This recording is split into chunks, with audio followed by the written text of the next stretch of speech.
couple of minutes after 4. Let's get started because, as Jim said, we have a lot of territory to cover. I want to welcome you all to CHAM, the Consortium for Housing and Asset Management. The program we're doing today on stress testing your portfolio. If we were talking about stress testing the people on this call, it would also be a pretty tough picture. So CHAM is new to some of you. We're a nonprofit consortium dedicated to asset management, specifically for the asset management of mission-oriented affordable housing. The consortium is led by Enterprise, National Equity Fund, and LISC, National Association of State Local Equity Funders, NASLAF, and NeighborWorks America. And we'll talk a little bit more about CHAM later on in this presentation. But right now, we want to dig in to the subject at hand. Let's see here, maybe we'll do. Here's a brief agenda. We will not be able to have live questions. We have far too many people on this webinar to manage that, but please do write your questions in. We'll be watching those questions. We'll be answering them if we can as we go. At the end, we left some time. Okay? And anything that we don't answer in the course of this session, we will be answering directly to you afterwards. The session will be is being recorded. Will be posted on the LISC website, the LISC Institute. Want to thank LISC for being our host to get this program up in front of us all today. All the slides will be available there, as well as some additional tools that we're going to be introducing to you.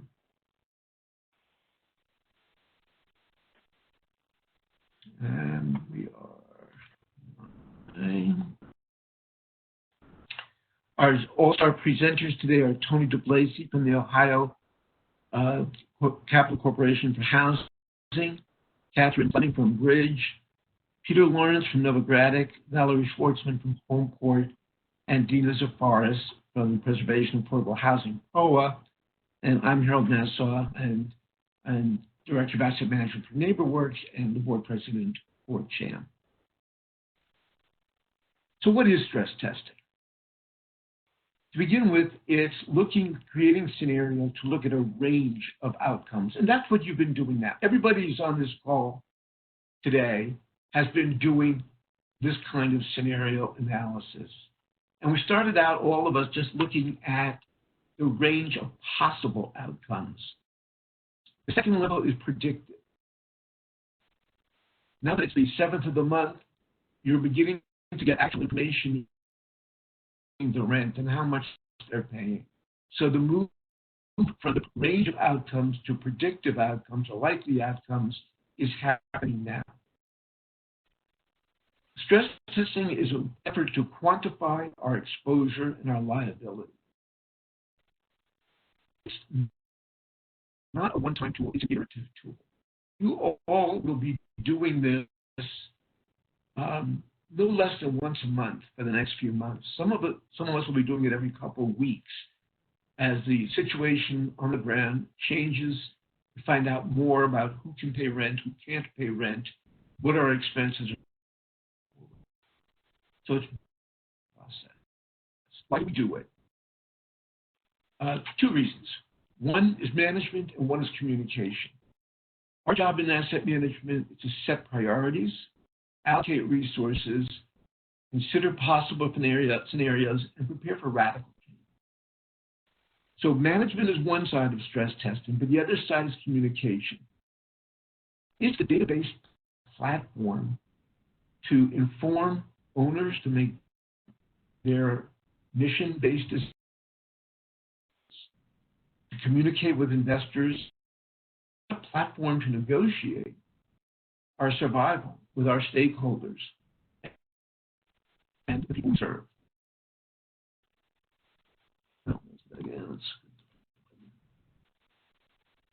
There are three things for stress testing.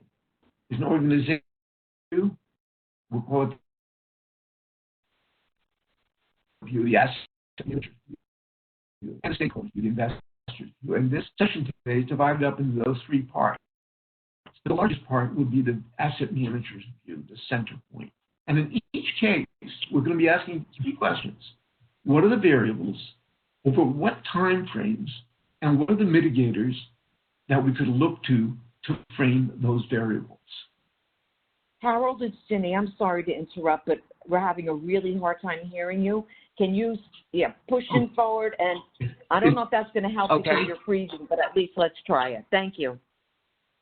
Okay, thank you, Ginny. Is this better? So let's hand this over now to the CFO from Homeport in Columbus, Ohio. You. Okay, I think Harold handed this off to me, so I'm going to start. Can you hear me? Loud and clear.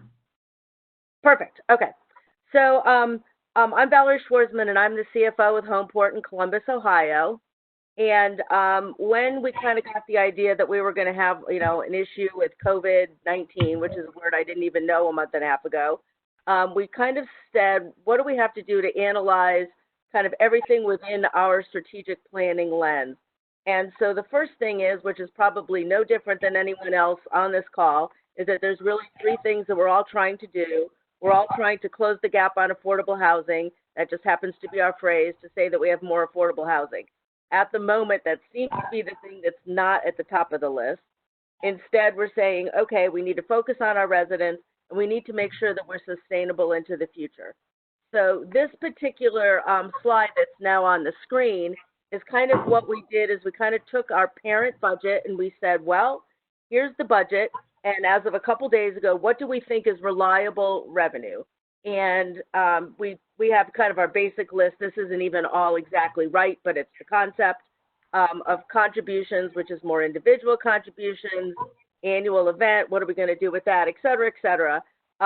Development fees, there's kind of those things are from prior. We're not necessarily having a whole lot happening right now, but that is not going to be ruining or hurting revenue. But since we're talking about asset management, that's why it's in green, and we're talking about asset management income and what we budgeted and service coordination, because this all comes from the properties versus what we think is reliable and what's at risk. So what we're trying to do is figure out for all of these items for 2020, what is at risk. And then really what we're noticing as we do our analysis and as Dina and everyone looks to see, tells the differences, we're looking at 2021 and seeing what the risks are there. So for each of these revenue items, we're trying to figure out, so now, are there mitigators? So the first thing, we made sure our staff was okay, they're all working from home. Now we're trying to figure out, okay, for our residents, what's going on and what will impact our revenue. And so there's the property level, and then there's the level of, there's just the level of, I'm sorry, something interrupted me. So anyway, so if we can go to the next slide, Harold, for a second. Thanks. So since for at least Homeport and probably for many people on the call, our balance sheet is our properties. And so spending a lot of time looking at our properties, relying on asset management and having a constant communication with asset management and our properties, finding out what's going on is really the key from the CFO perspective. And when you're looking at the revenue side, there are things that are happening that could impact. So the variables could be loss of cash flow to the parent, there's asset management fees, some things could be delayed, especially like in developer fees for current construction. For us, when we're doing cash flow, there's also interest that's being paid on loans, there's incentive management fees, all of those things that we kind of count on to pay our parents' bills. At the same time, there's potential mitigators. At the property level, there's operating deficit guarantees. How are we going to do that? What's happening with our loan covenants? I just saw something the other day where you could possibly ask for your loan covenants to be not worried about for a couple months. What is making sure investor relationships, making sure we're having conversations with our investors, and making sure that at all points we're all looking at what are the things that are happening at the property level that impact the property that somehow flows up to the parent. And also within each property, we're also doing a lot of that analysis to make sure that if there's something going on over here, it may not be exactly the same as what is going on at a property over here. So what we're trying to do is come up with a list of things to mitigate. And so the last part is explore and implement possible solutions. I'm not going to go over too much of this because I do know that Dina and Catherine and other people talking are going to. But the piece of this, when you look at this, lower interest rates, the SBA loan applications, at the end, just the maintenance personnel, how we're doing all of this, is there a way to shift what people are doing as the parent staff or as any staff to try to mitigate some of the potential either lack of revenue or reducing expenses or redeploying people so that they are doing something different that can hopefully mitigate some of those either expenses or to help generate revenue. So the last piece at the end is that I think we're spending a lot of time doing these things that are on the expense side list, and then the rent revenue side is we're really having asset management and the parent talking with the service coordinators and figuring out how can we make sure people our residents understand unemployment, understand how to find possibly other third-party rent assistance, working with them with payment plans. And then the last piece that we've also done kind of as an organization that will hopefully help is like trying to come up with a tenant relief fund. And we actually have one started, and we do have some community matches.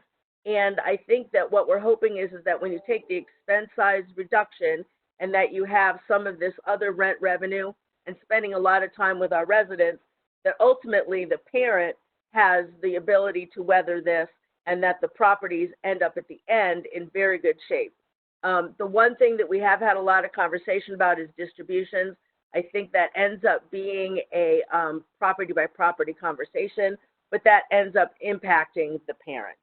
So I think, my time is almost up. I think the only thing that is that if there's a constant asset manager parent conversation in terms of how to put those things together, because for instance, we had our parent and some of our asset or our property staff be part of the same SBA application. So we're trying to make sure that everything is kind of put together. So I think I'm supposed to now hand this off to Dina and Catherine for the asset manager view.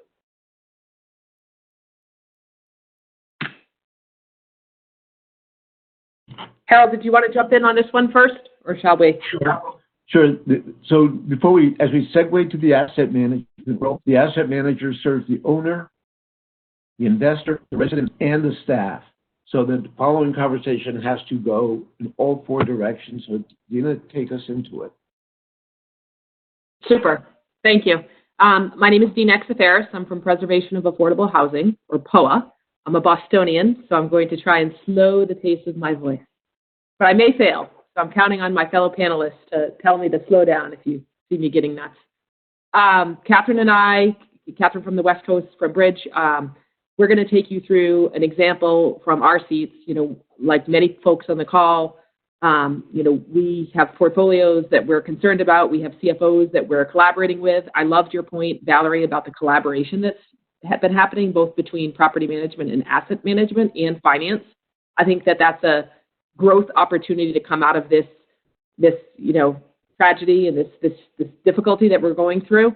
And so I think that's a great outcome. But diving right in, from at least POAC and to a large extent Bridges, when we were thinking about the main stressors, what are the big things that we think will impact our portfolio, we were concerned mostly about tenant receivables and delinquency, and that tenants would not be in a position to pay their rent.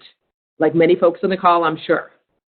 We were also very concerned about prolonged vacancy as we face a challenging time to lease units, and where we're only doing emergency work orders, how are we turning units? And so getting those units ready, finding people, filling out paperwork when everyone's quarantined in their homes, very, very difficult thing to keep leasing. And then we're also concerned about professional cleaning associated with COVID positive cases and what that might cost and what might mean. These are some of the main stressors and the ones that we're going to run through in detail and talk about in our modeling. And then some of the main mitigators that we're going to go through appear on the right here, largely around deferring capital projects, suspending replacement reserve deposits, utilizing reserves, mortgage forbearance. But I think that it would be remiss to just sort of say these are the only things to think about. So Harold, if you can advance the slide for me once. I think it's important to note, while those are the ones we're going to focus on in today's call, I think it's equally important to think about some of the other considerations. Everyone's portfolio is unique. I don't happen to have a huge portfolio that has a huge commercial component. So a lot of the discussion when I share today around delinquency and receivables is focused on residential receivables. For others on the call, you may have a huge commercial portfolio, and that may be something you want to look at and dive into more. We did look at a number of the things that are listed here on the left. I'll call out, I guess, just maybe one or two. Suspension of rent increases on unsubsidized units. I've seen that. I saw that happen today in Massachusetts, where DHCD came out with a policy that they're requiring that rent increases associated with the new HUD limits be not put in place. So that was one that we hadn't modeled extensively, but we might choose to model. We did model some of these other ones, and for our portfolio, the cleaning expense, the overtime expense of constantly cleaning weren't huge numbers, nor was the management fee reduction. But for others, those may be big numbers or things you need to look at. And I'm not suggesting this is an exhaustive list, but these are some of the things that we noted that we did consider.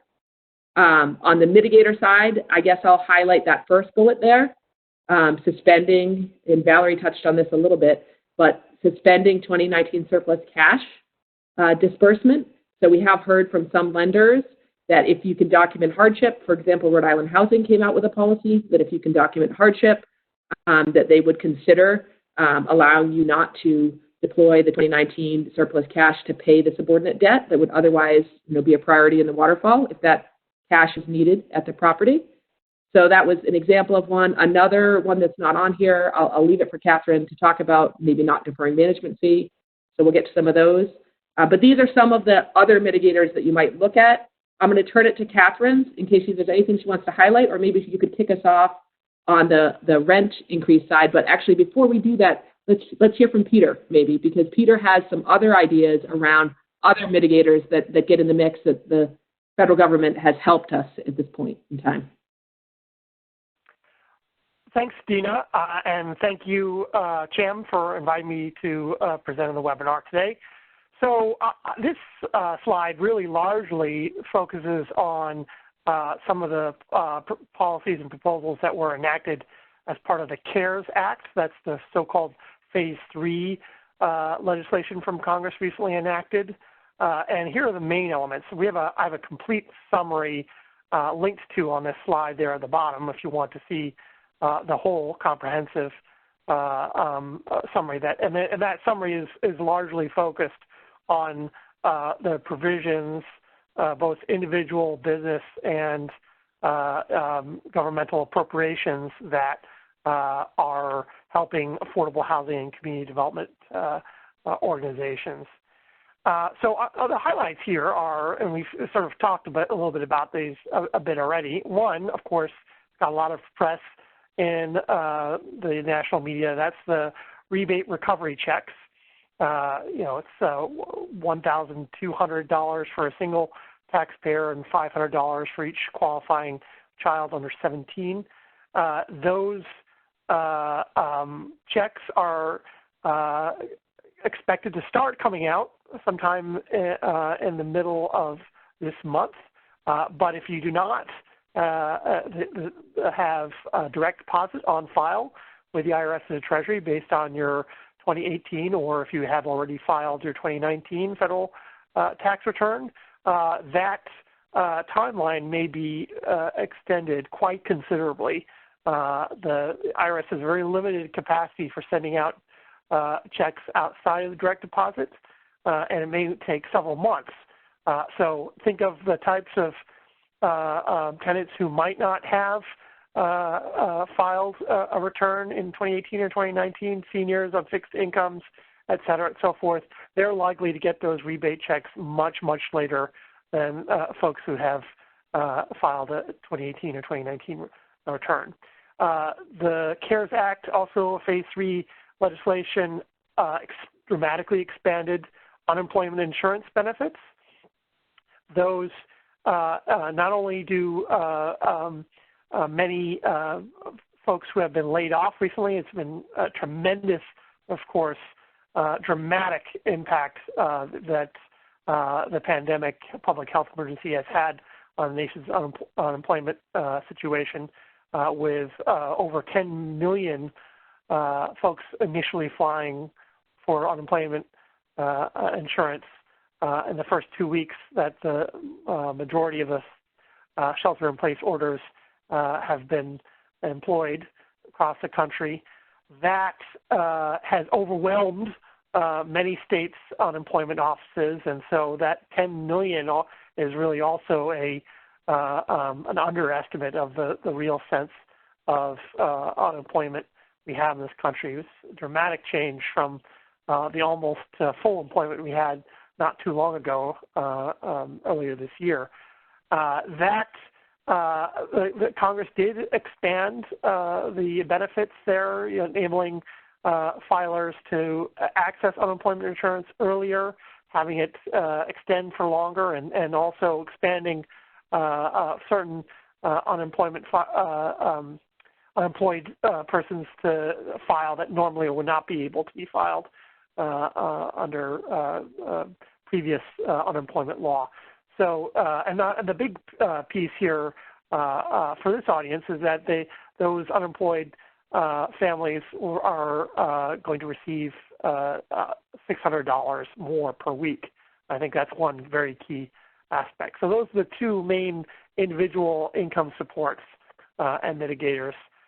There are a number of business-focused provisions, and I'd say the two most prominent ones are disaster loans.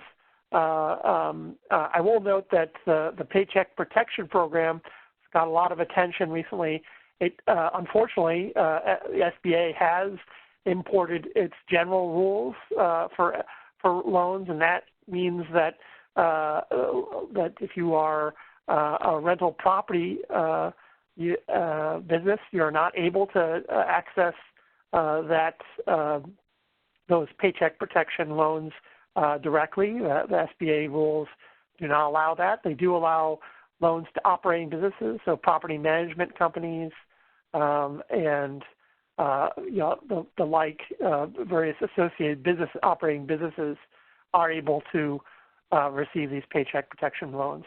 SBA does have a number of loan programs that have been expanded for nonprofits that generally, again, they don't typically serve nonprofits, but there are some that the CARES Act does provide.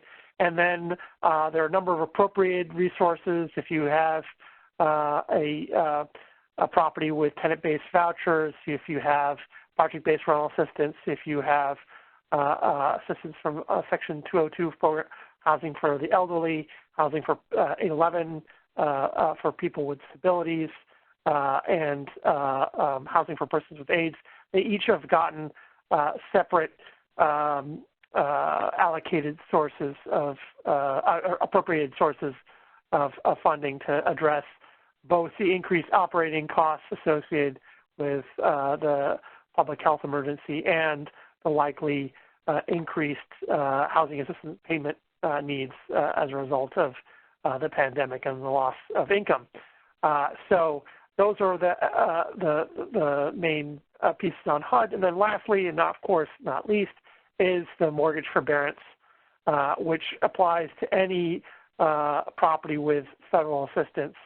Most primarily, of course, loans backed by Fannie Mae, Freddie Mac, or FHA.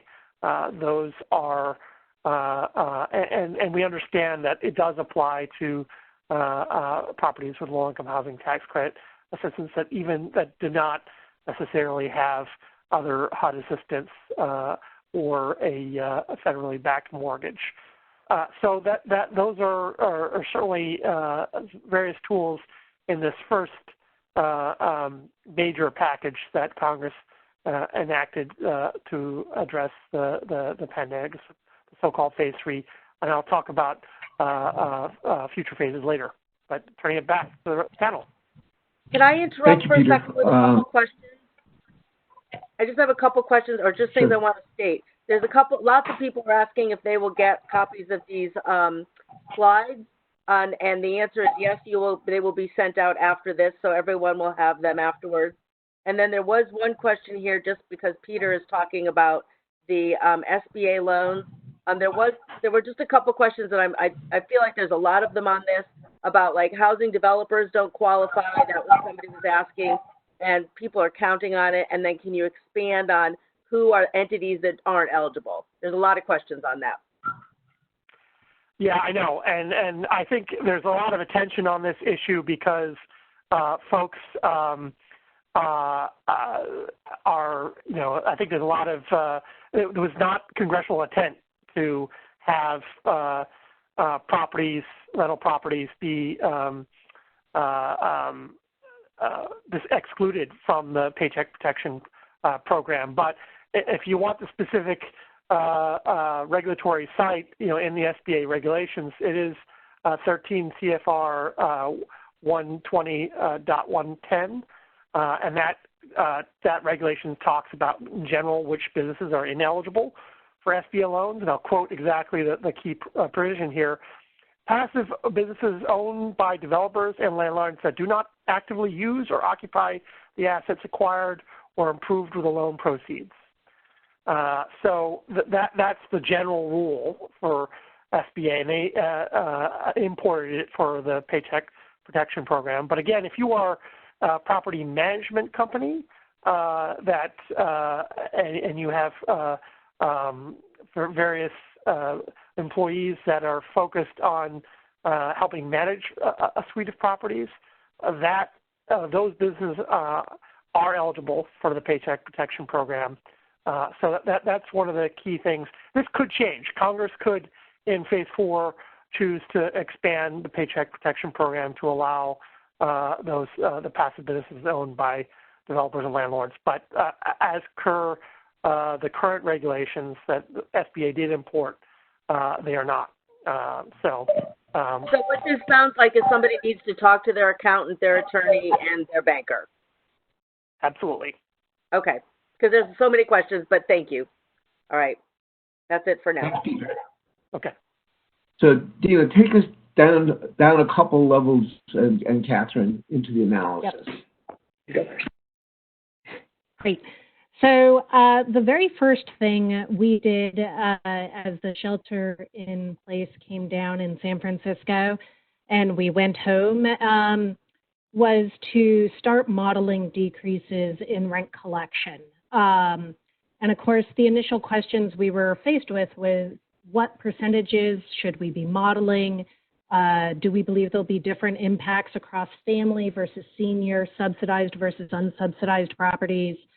And geographic considerations, more rural areas versus more urban areas have different employment prospects and positions, as well as moratoriums on evictions, which I believe almost all of the shelter-in-place states are putting in place moratoriums on evictions as well now. So they sort of seem to be going hand in hand.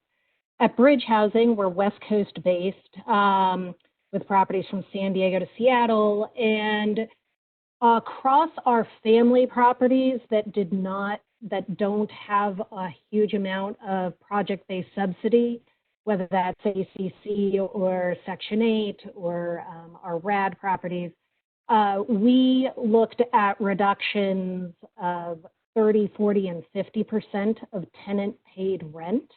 And we actually pushed it all the way out through December 31st of this year, just because what a lot of our tenants across this industry live on the margins, and once they're impacted, it can take a long time to swing back. And I think at this point, no one really knows how long it's going to take to recover from this.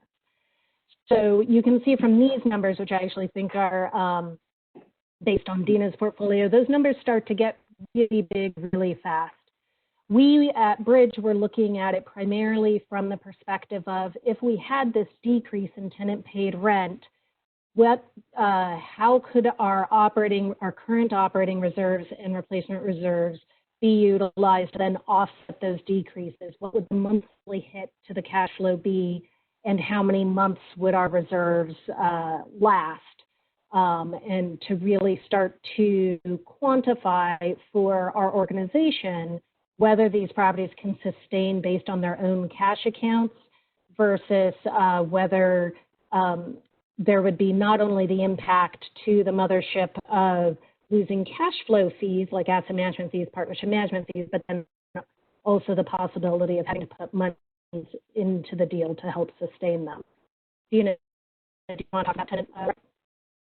Yes, sure. Actually, go back one slide for me, Harold. I promise I won't linger there long. We did very similar stuff to Bridge. I'll just highlight kind of the difference of looking at subsidized versus unsubsidized, because I think that's an important thing, or at least one that we observed in our portfolio. So the upper graph is a subset of our portfolio looking at collections from February and then applying a discount factor to it. And so we decided to apply that discount factor to all of the tenant collected rent. We had about $200,000 in tenant collected rent. And we said, okay, if we lose 20%, we'll lose about 40 grand. If that lasts the whole year, we'll lose about 384. But I think it's important to think about what you're going to analyze. Are you concerned about all tenant rent? Or are you only concerned about the tenant rent from the unsubsidized units? Do you think you're going to be able to do interim recertifications so that even if the tenant rent, the portion of the rent from subsidized units shifts so that more is funded by subsidy and less is funded by tenants, the total rent is still okay. It's still secure. In the case of subsidized units, if you feel confident you can get the certifications done and agencies are open and people are doing them and we're figuring out how to do them virtually and HUD and the IRS are giving us guidance, then okay, maybe what's more at risk, which is what's reflected in the bottom graph, is actually the unsubsidized tenant rent.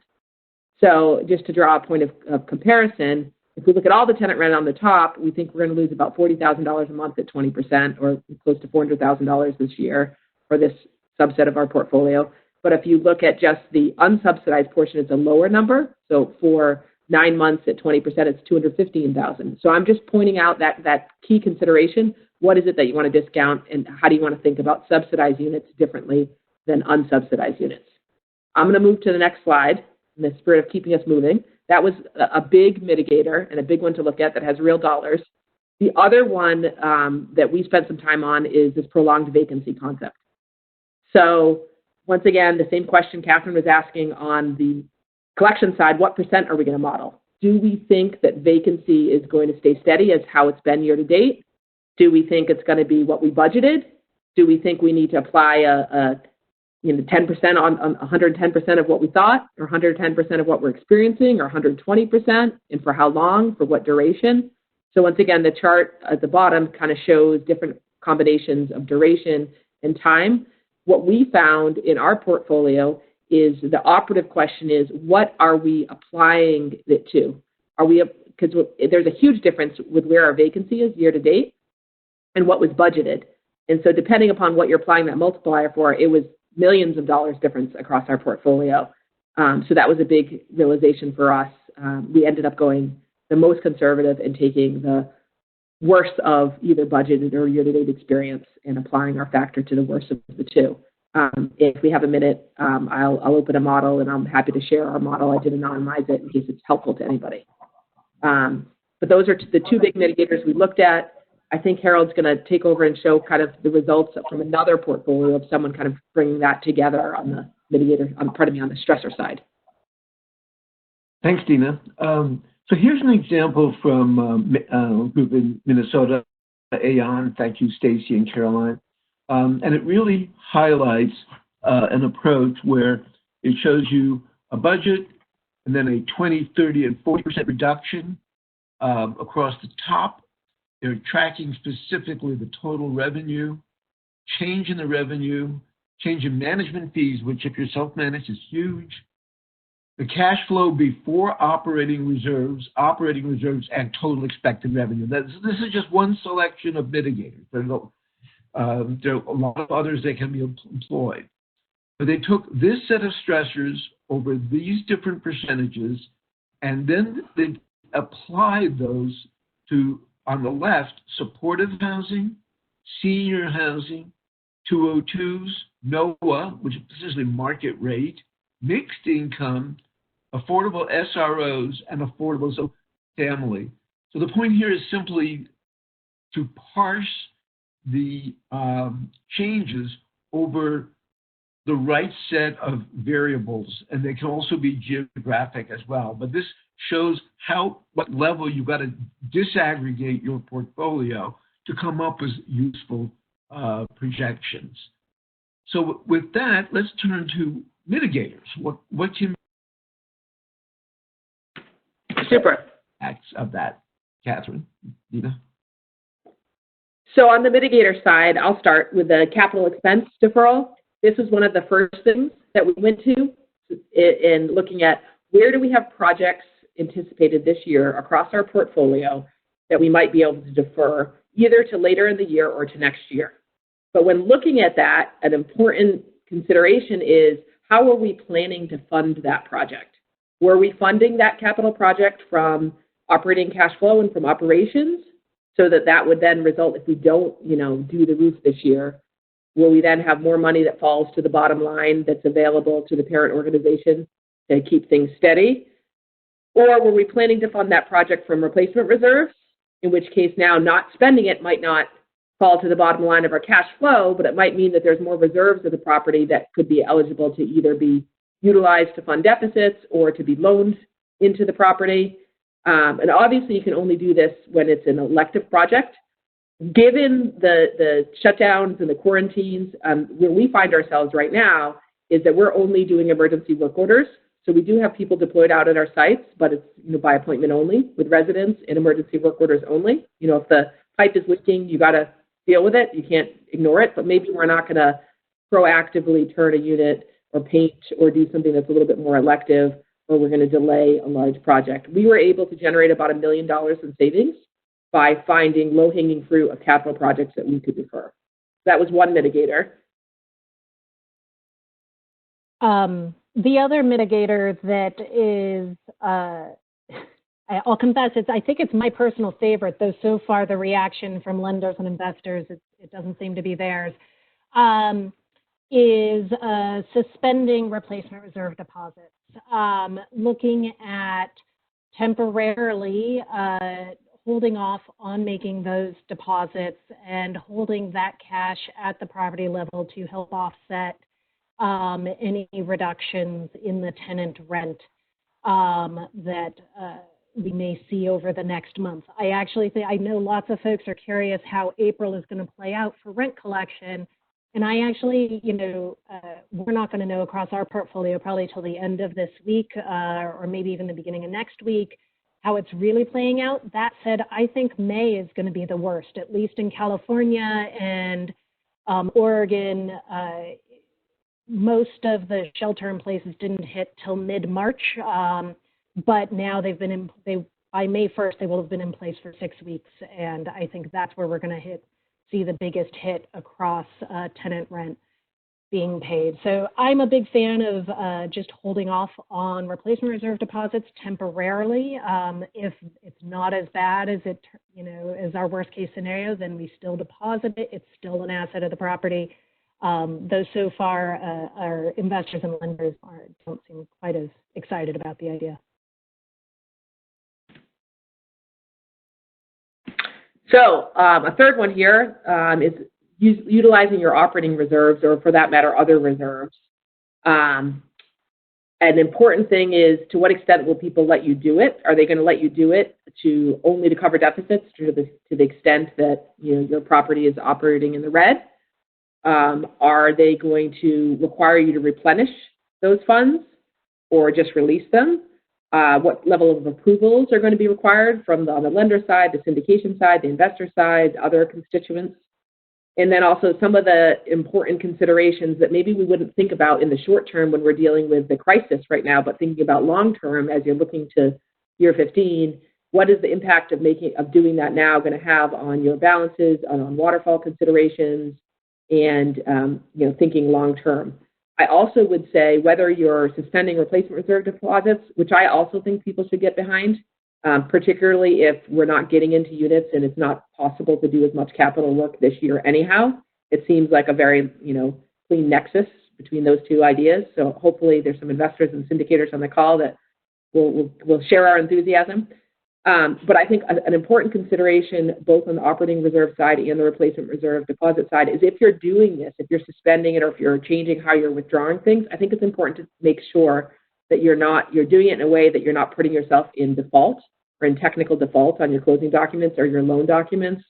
There's so many sweeping provisions in the agreements that we sign at closing that say, thou shall not do this, the GP will not do this, will not do this. And if we do that, we don't want to end up, technically in default or something. So just be mindful of that or do it in a way that is protecting you and that you have the appropriate approvals. The other thing that we thought about on the operating reserve side is how many months could we carry that deficit? How many months or years could we last?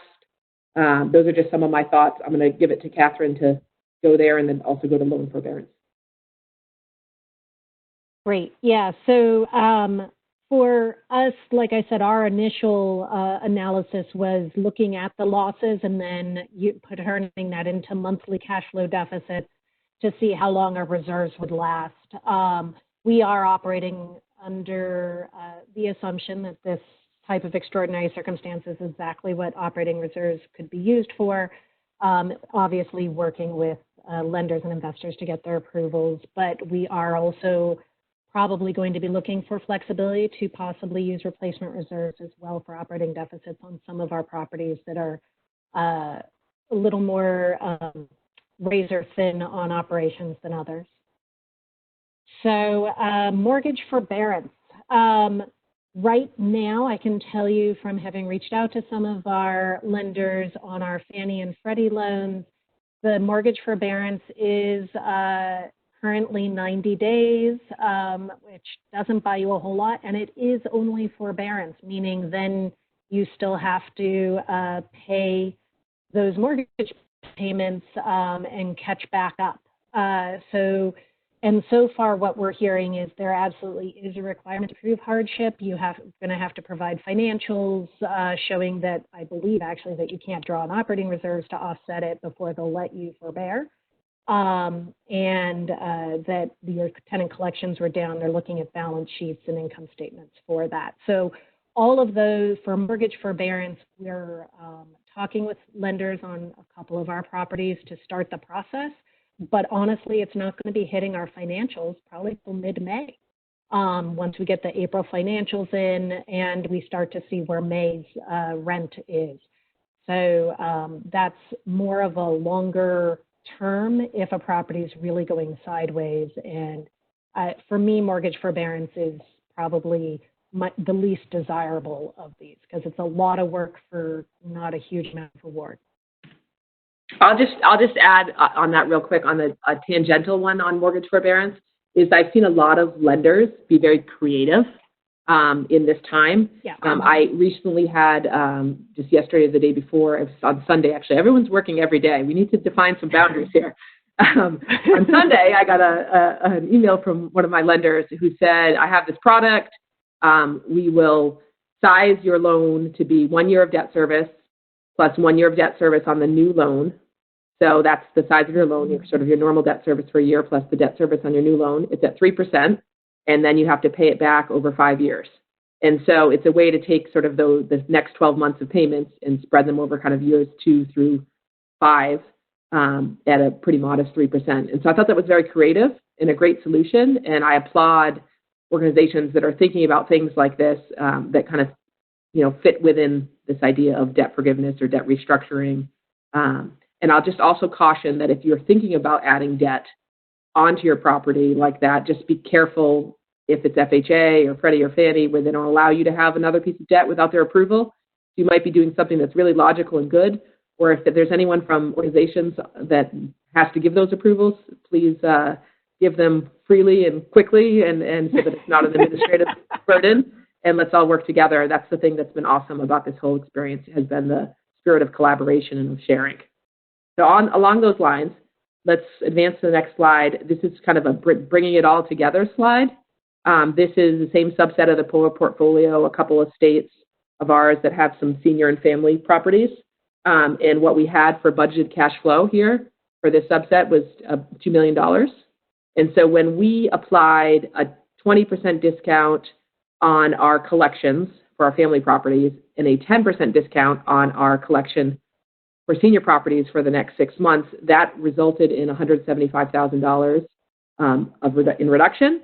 And then similarly, when we applied a 20% increased vacancy beyond the greater of budgeted or actual that we've experienced at our unsubsidized units, that resulted in $133,000 loss. So together with sort of those two big stressors, we were seeing about $300,000 impact on this portfolio. All right, so what's a girl to do? So we got to look at some strategies. These are the ones that we focus most on, but there's lots of opportunities out there, and I hope that there'll be some good comments and other people have some ideas to add to the mix beyond what Catherine and I have shared and what Tony will share soon. But we said, okay, we can save on capital projects we don't have to do, about $38K. We can suspend replacement reserve deposits for 3 months, and that will generate $150,000. And then we can utilize some operating reserves for the properties that were operating at a deficit. And so altogether, really, instead of being down 308, we'd be down 68,000 if we could kind of put this package together for this portfolio. So that's an example. I'm happy, if time permits, at the end of the call to jump into the model, and I was making that model available to LISC and to others in case it's helpful to you as you're looking to build something. Harold, I think it would make sense to go to that at the end if there's time. Does that seem okay for you? Yeah, let's do that. It's a terrific model. It takes all the things you've seen so far are parts of that model, and it allows you very easily to change your assumptions and apply them across all your variables. So we will come back to that, but we will be making that available online. So we are going to be going, we originally planned this at an hour. We are going to 5:15. I hope people join us till 5:15, so we do have a little time to continue here. So you've just seen the analysis. Now, Catherine at Bridge has pulled that together into her communication with her stakeholders. Right. So in the Bay Area, we've been working together with some other organizations to draft letters to go out to stakeholders, and this is the one that we put together, the pieces we decided to highlight for our stakeholders, and we've been sending this out to our lenders and our investors, including our soft lenders. Again, in priority order, our preference, which is first and foremost to suspend replacement reserve funding.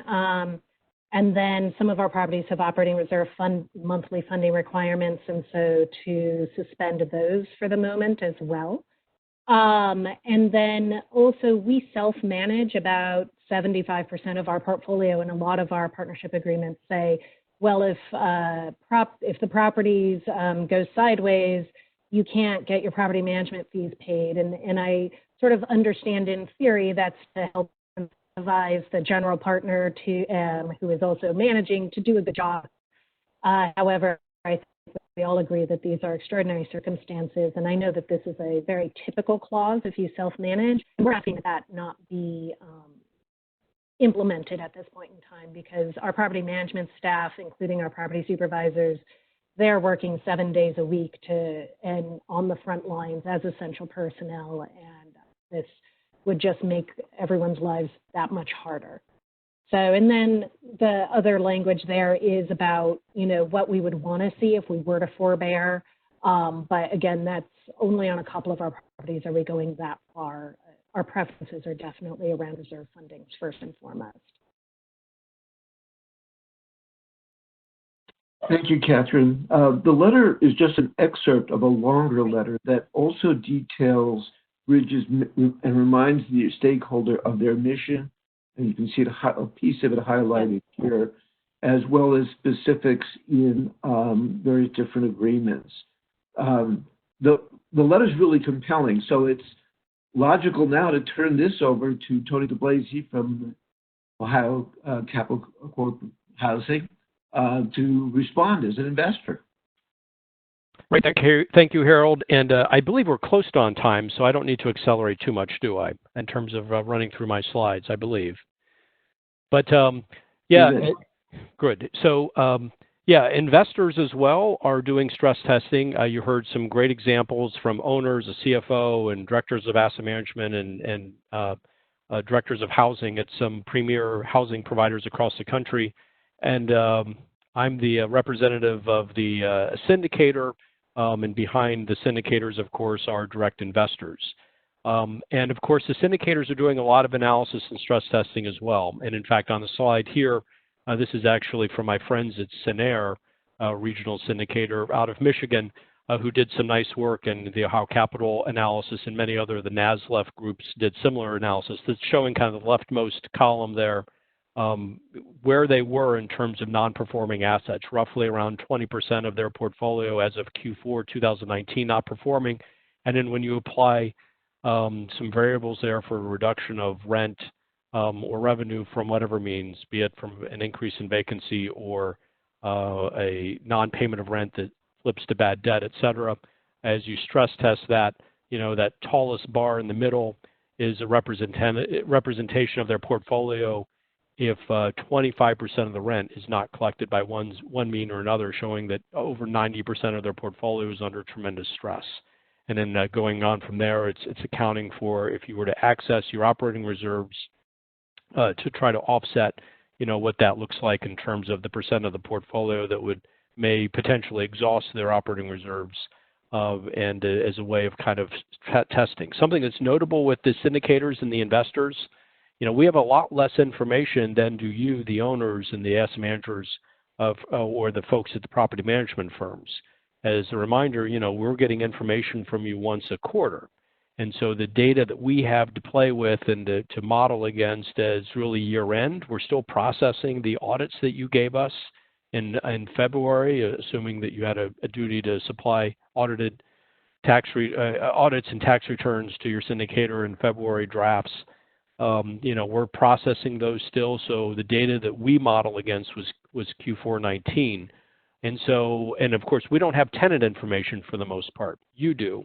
And so we have a lot less visibility in terms of who you house and who has a tenant-based voucher versus not and all of that. And so our analysis is a little more crude and it's higher level, and we're not in the weeds as you are as owners.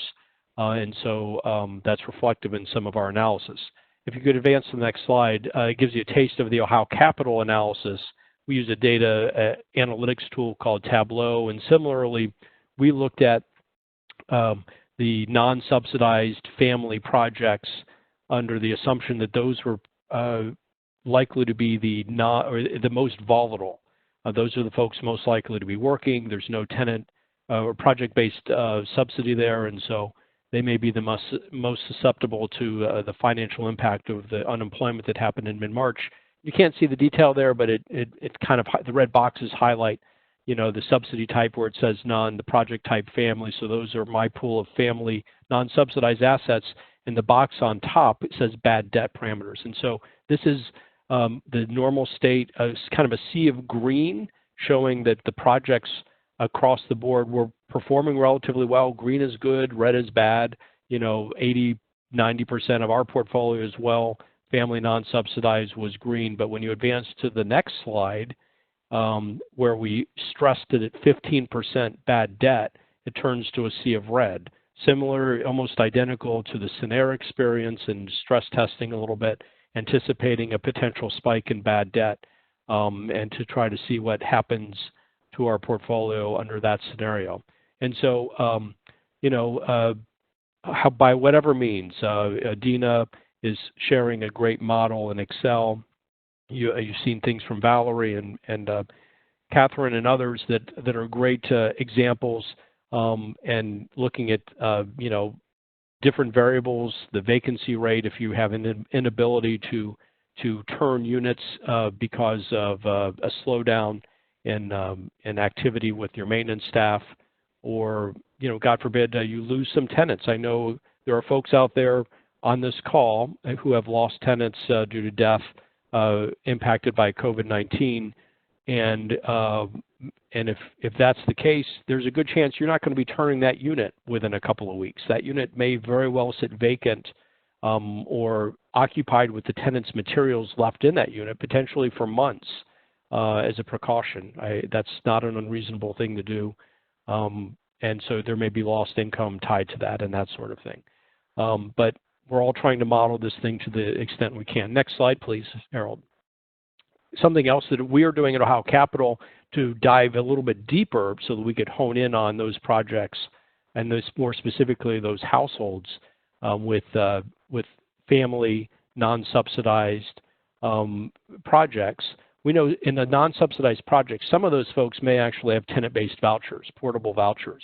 And so we've actually asked across our portfolio folks to give us a copy of the XML file, the NAMA XML file that the major pieces of software are able to produce. And it's a treasure trove of data about tenant information. And with that, we're able, and we're running data on that right now for about half of our portfolio where we're able to receive those NAMA files, where we're able to identify specific households where we're missing information, or where they don't have a safety net with tenant-based vouchers. This is going to help us identify if we have pockets of residents at specific projects that are completely exposed that were previously employed, and Ohio Capital as a mission syndicator, mission-based syndicator, as many of the syndicators on the call are, between LISC, NEF, and Enterprise, the other NASLF groups, et cetera. We'll be good partners and try to find ways to help navigate through this, but having more visibility is critically important to us. Next slide, please. Running out of time. Know that we are faced with a flood of inquiries. The first week, for us, we came mid-March. We're getting a lot of questions about, hey, what are management companies doing to adjust their protocols? Week 2, when it became apparent that there was massive amounts of job loss, that's when we really dove into stress testing our portfolios, and there were calls for federal stimulus to help people.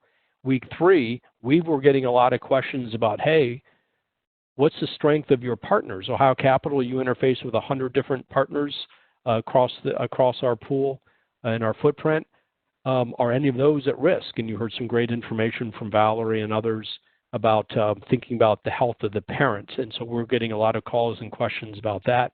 And now that rents are due this week, we are diving into and reaching out to our partners actively in an effort to identify what we're seeing. And the anecdotal evidence, because there's a call literally minutes before this call started with the Ohio Housing Council, and a lot of folks are saying we are successfully collecting rents in April, and I think it may be true, something that Catherine mentioned, that this may really impact in May and June, and less so in April. Investor key themes real quick, know that we do have limited information about your portfolios, and the information you're about to give us on April 15th, those that have to report to your syndicators or direct investors, it's not going to pick up the impact of things that are just happened, right? Because folks probably paid their rent in March. And so we're not going to have data from you really until mid-July, so it's way too late. And so investors are trying to triage. We're asking for extraordinary reports to put our thumb on the pulse of what's going on. Hyper concerned with construction and leasing activity. We haven't talked a lot about that, but literally we're required now on a weekly basis to report out to a number of investors to talk about what's going on with construction and leasing. And so we're honing in on those projects that may be most impacted. We're keenly aware and interested in trying to track vulnerable GPs and managing agents. And just a final thought, and when you think about reaching out to your syndicator or your lender, et cetera, maintaining good communication flows is critically important. You want to build confidence when you do so by demonstrating that you've done your homework You've done a quality analysis, as you've seen represented by the other panelists today. Data does matter. You want to prove what's going on and show that you've been thoughtful, and pursue mitigants, many of which have been talked about, that are commensurate with the size of the problem. You may not have a problem at every project that materializes, but where you do, make sure that what you're trying to do as a mitigant aligns with the size of the problem. And if you do all those things and communicate regularly, I think on the other side, you're going to find receptive partners that will be able to respond quickly to your inquiries and be good partners with you in trying to come to good resolutions. And with that, I'll stop. Thank you, Tony. So we've really come full circle here, from Valerie taking us from the organizational parent point of view, down through the portfolio and the properties with Dina and Catherine, back up to the investor point of view, which takes us back to the mission and the owner situation. So let's look a little bit at what the future might bring. Peter, if you would come back and talk to us a little bit about what phase 4 might look like. Sure, thanks, Harold. And let me just hasten to add that the slide here is not supposed to represent a comprehensive list. There's going to be lots of different asks. I will actually, from the start off, I will say, given a lot of the interest on the Paycheck Protection Program, one of the SBA programs in the CARES Act, the Phase 3 legislation, there is already talk of the Senate adding money for that, and that might provide an opportunity to make changes to that program to allow, for example, rental properties to apply for assistance. We shall see on that front. I would have to say at this early stage in that discussion, it doesn't appear likely, but things could change. And there was a broad real estate industry letter just released today, just before this call, this webinar started, asking for that to happen, and we'll see how Congress reacts.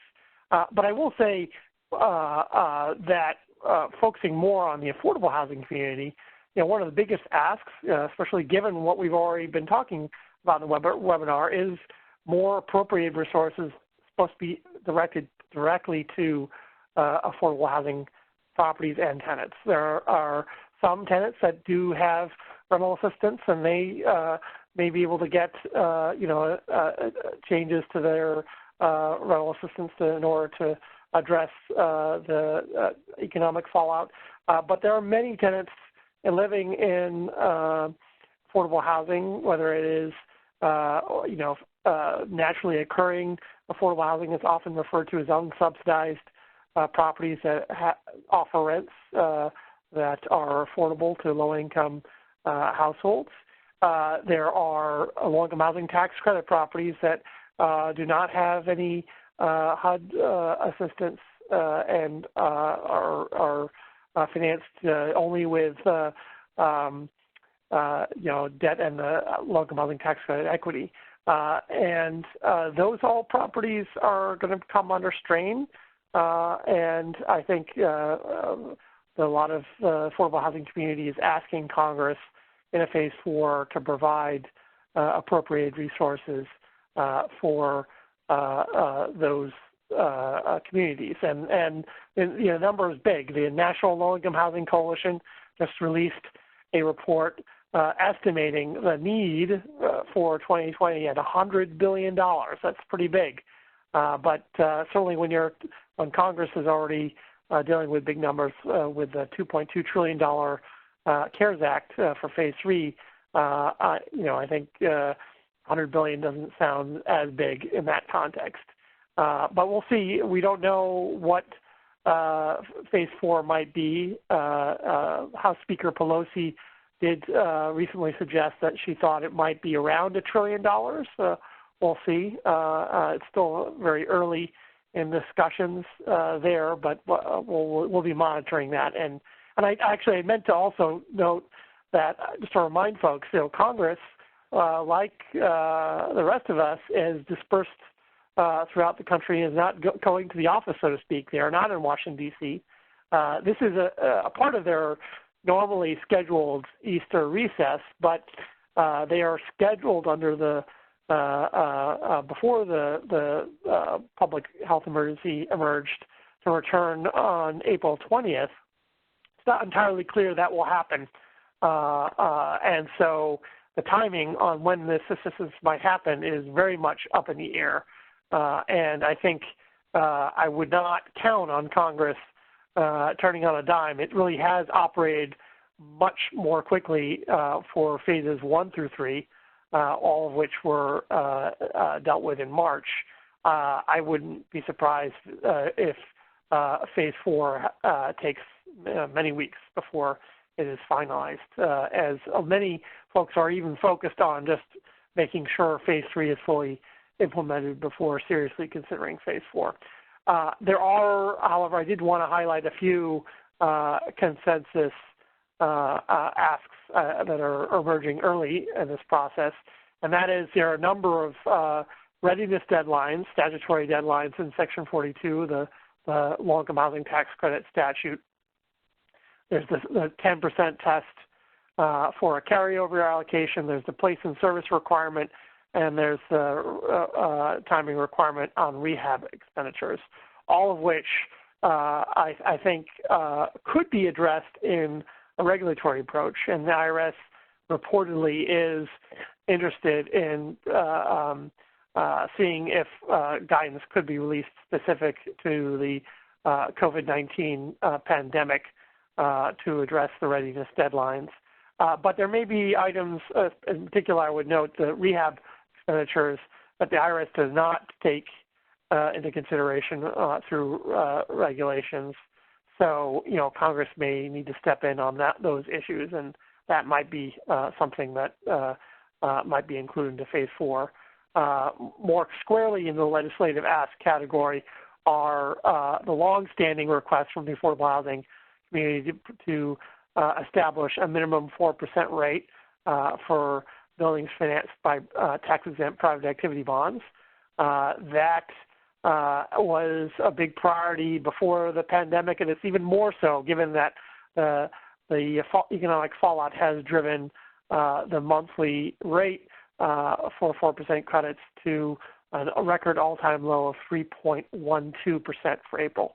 And it is likely that the May rates will be even lower. So there is a clear nexus there with the pandemic. And this also, this provision has gotten support already for over half the House and almost half of the Senate. So I think this is high on the list of asks. And lastly, given that some properties that may have already received a bond allocation for a property, but now may be in danger of not making the 50% test given the increased costs associated with the pandemic, that the financed by test may be lowered from 50% to 25%. That number, the 50% number, is not set in stone. The Congress has already acted early in the history of the credit to lower it from 70 to 50%. So there is a precedent there for Congress acting, and that certainly could help not only address the fallout from the pandemic, but also the situation in several states that where they're running out of bond cap. So that could be doubly helpful there. So I'll stop there and back to Harold. Thank you, Peter. So with that, quick next steps. It's engage your investors, your lenders, and syndicators. Let's watch April and May.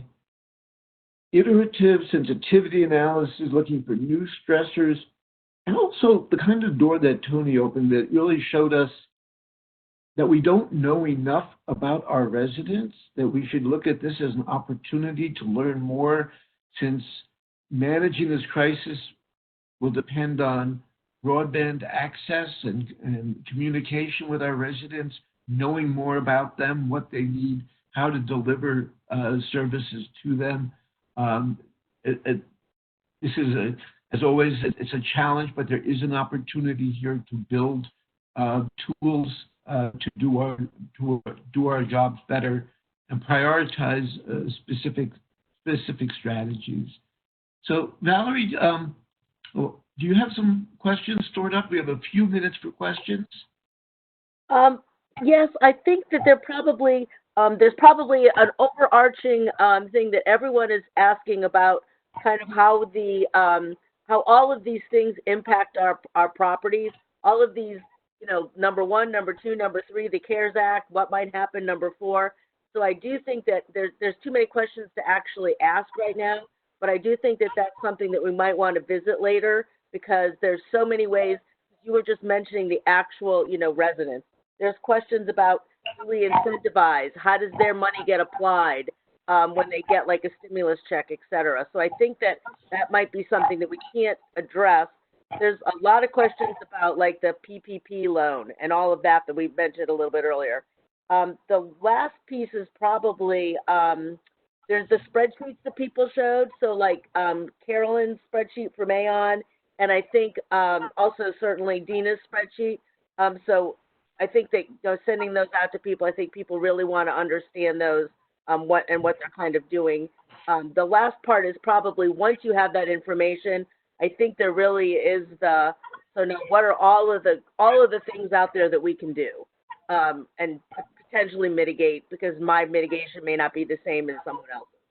So there's not a particular question. Those are kind of the theories, and I think we need to I wanted everyone to understand we saw the questions, but I don't think we can answer each one specifically, except for if you want to do some things, you might want to call your lawyer, accountant, or your or someone like that, or your banker, because there's a lot of questions on how this stuff applies to us. Thank you, Val. So thank you very much all. It's been a tremendous team to work with, and a couple of folks have mentioned how people are pulling together right now, and I've certainly felt that in our world very vividly. CHAM is a National Asset Management Association specifically dedicated to mission-based double bottom line, that is the financial health of our properties and the health of our residents, and creating successful tenancies. So find out more about CHAM. We will be looking carefully at and the reviews that you will be made available to you. We will use that information to frame our next webinar, our next work to serve you. And I, of course, want to thank everybody who helped us create this session today. Dina Zafaris from POA, Valerie Schwartzman from HomePart, Roy Robinson from Sinair, and Carolyn Horton and Stacey McMahon from Aon, Catherine Fleming from Bridge, Peter Lawrence from Novogradac, Tony from Ohio Capital, and also Julia Pearson on our staff, and Jenny Tranchik at LISC for putting this together. We look forward to our next session together. And thanks all for joining us.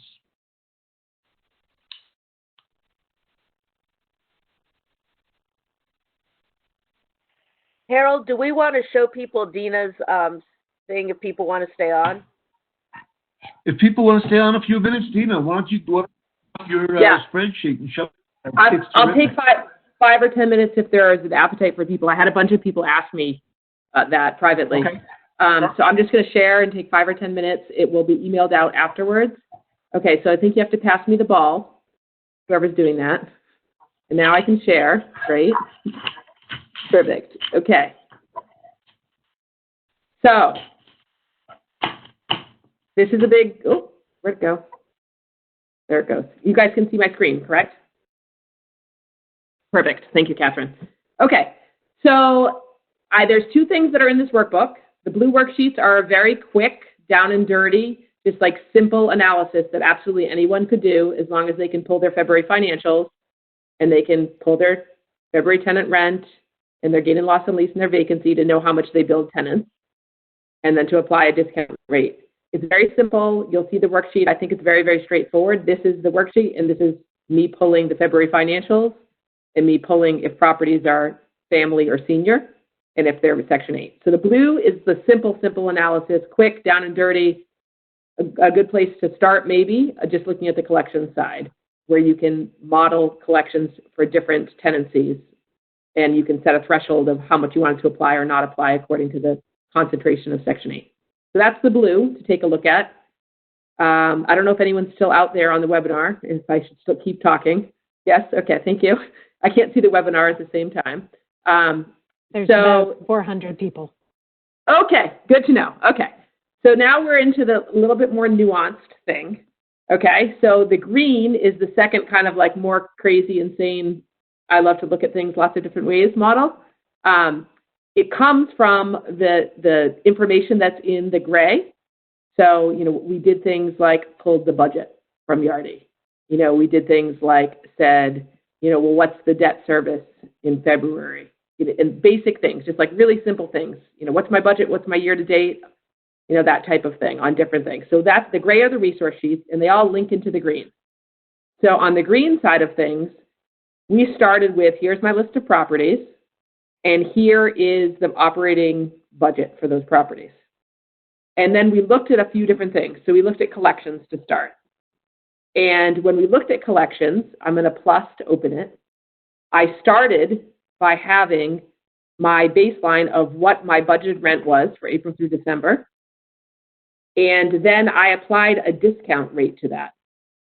So my discount rate comes from here. Okay, I'm going to come back to this in a second. I applied a 13% discount rate. The reason I applied a 13% discount rate, because I thought for 9 months, I'm going to see 20%. So 2/3 of a year, 2/3 times 20% is 13%. So I said, that was my starting percentage. And so it allows you to say, I have $1 million in revenue anticipated at property A. None of its rent is from subsidized units. So therefore, my discount rate is just going to say, okay, I'm only going to collect $9,600 instead of, because it's going to go down by 13%. If I wanted it to go down by 0%, there would be no discount. I can override any single property, or I can apply the generic portfolio discount rate. So that allows me to look at, if I collapse back, what's the impact of a 13% discount rate on collections? And I can override any individual property, or I can use the general. I'm just going to tell you real quick where that 13% comes from. So it's coming from the other green worksheet. And the other green worksheet allows you, go over to the left, allows you to say, I want 20% for 6 months, and then it translates it into the 13. So you can, put the inputs in, and so if I changed it that I want, 10% for 6 months, it would change it to 7. If I said I wanted 9 months, it would change it. So that's the nice thing. Okay, so I'm back. So that's the first thing I looked at, as I set my percentages in my inputs, and that's what told me it was going to be 13%. The next thing I'm looking at is I'm looking at vacancy. So here's once again, my budgeted vacancy for the rest of the year. So now I have a spot here where I can say vacancy assuming no change from year to date. So if I want to use year-to-date vacancy instead of the budgeted vacancy, right now my toggle is set to no. But if I go to my inputs and I say, actually, I would like to use year-to-date vacancy, then I can change that to yes. And what will happen is now the vacancy year-to-date will come in instead of the budgeted, and it will take the worst of the two. So I can toggle that and keep that at yes or no, depending if I want to see year-to-date vacancy, if I want to use it. And once again, it will apply my percent factors from the input screen. So right now I have 0% discounted, and it's using the worst. So it's using the 33,000, and it's multiplying it times 0%, so it stays 33. But if I want to go in and, sorry, go ahead. No, Dina, I was just going to say, as you're talking about vacancy, there were a couple of questions about why you might think that there may be like worse vacancy. So just while you're talking about some of your Perfect. Thoughts.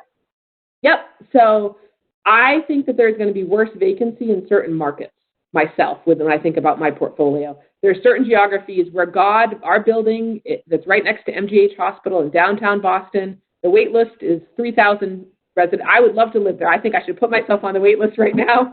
So in 20 years, I can live there myself. And then there's other properties that are in a rural, depressed economy. I think of Kankakee, Illinois, that's maybe harder to lease, and so there's more vacancy. So I might want to have a special treatment for a certain property, or I might be in lease up. And my general factor that I'm applying across the portfolio, I might want to increase that because I have so much, to consider there. So if I want to change the toggles on and say, you know what, I'm not really concerned about my project-based rental assistance units, but I am concerned about my non-project-based rental assistance, and I'm going to apply, let's say, a 20% factor on those, what will happen is that will come in at 20%. And so then the extent to which they are PBRA will adjust. So then I did notice, I think when I anonymized it so I wouldn't have like everyone's business in here. I think I got to fix one thing before you send it out, Harold. So let me fix one quick thing after.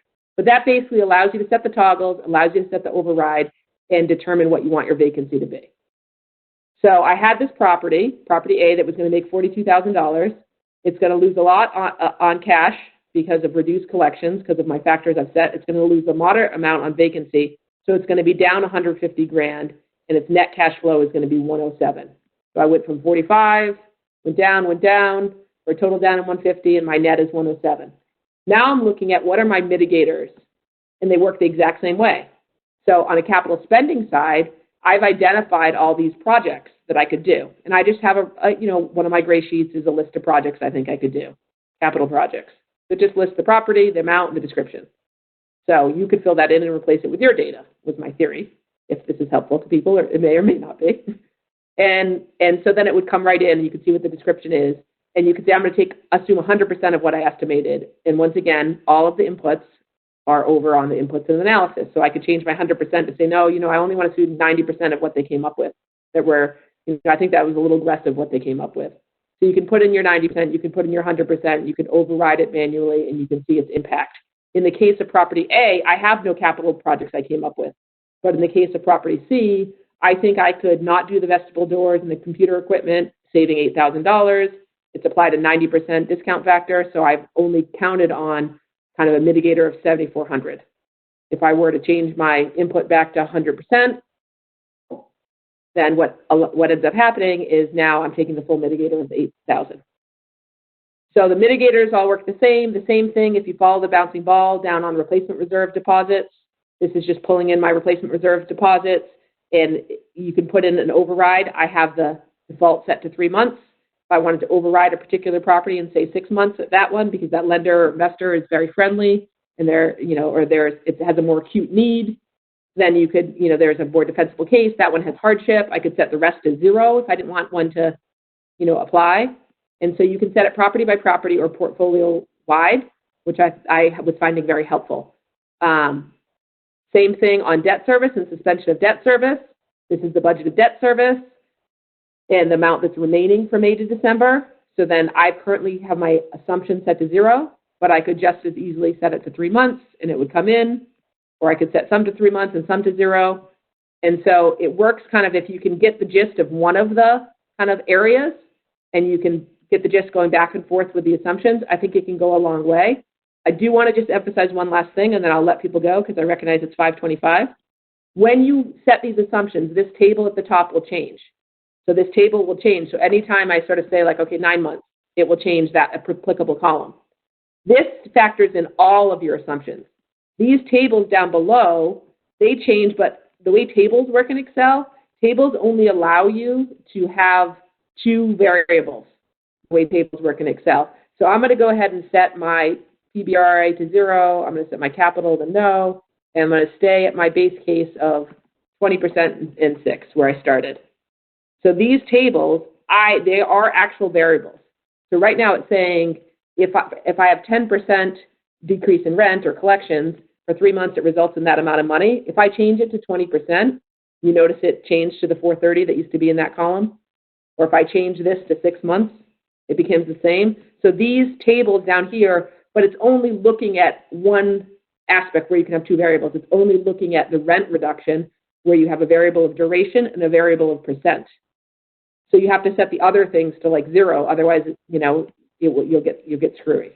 That's my 2 minutes of confusion, but I'm happy to help. And hopefully that at least orients people to the file if you want to take a peek at it further. Dina, I say this with all the love in my heart, but you're a total nerd, but I absolutely think what you've done is brilliant, and I love it. So very well done.